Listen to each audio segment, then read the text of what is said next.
You know me as an actor, so to the extent that an actor is an artist, yes, I'm an artist. What does an actor do when he doesn't have an audience? Well, I reach an audience in a completely different way.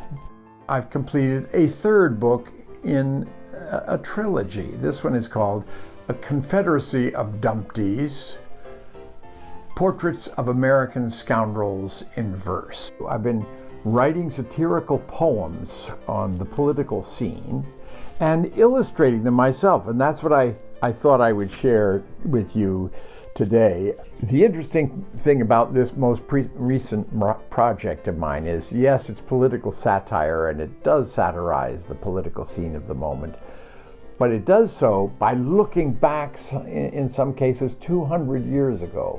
I've satirized a quack doctor, John Romulus Brinkley, satirizing Typhoid Mary, who was a carrier of typhus.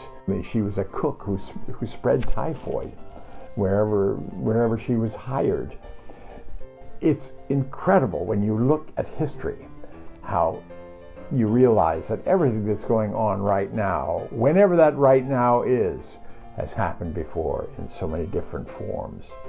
And it's fantastic to grapple with that truth by writing comic verse and drawing comic drawings. Working on this Academy Arts Commission, it's simply made me think more creatively myself. One of my models in this completely new venture of mine is Thomas Nast in the 19th century. When you hear the name Thomas Nast, if you've ever heard of him at all, you probably think of Boss Tweed from New York City politics, Tammany Hall politics of the 19th century. Boss Tweed is famous in history because of a satirical cartoonist. Arguably, Thomas Nast is more famous in history than William Tweed is. I don't presume to call myself a poet.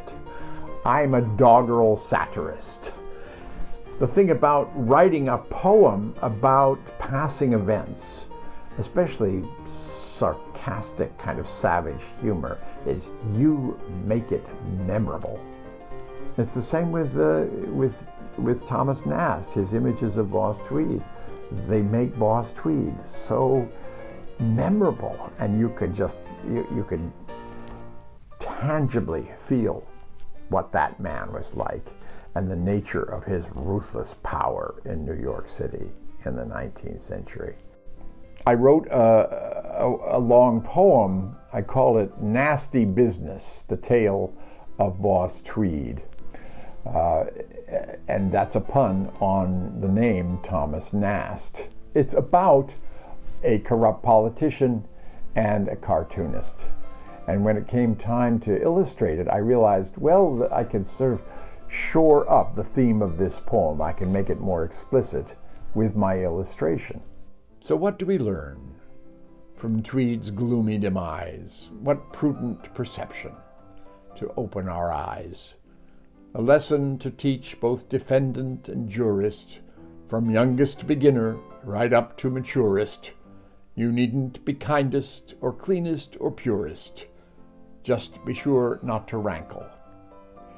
A caricaturist. It's like a hall of mirrors, you see. Tweed, Nast, Lithgow.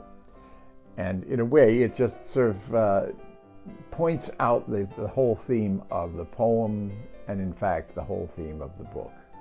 And that is, there's no reason a cartoonist shouldn't get himself involved in politics.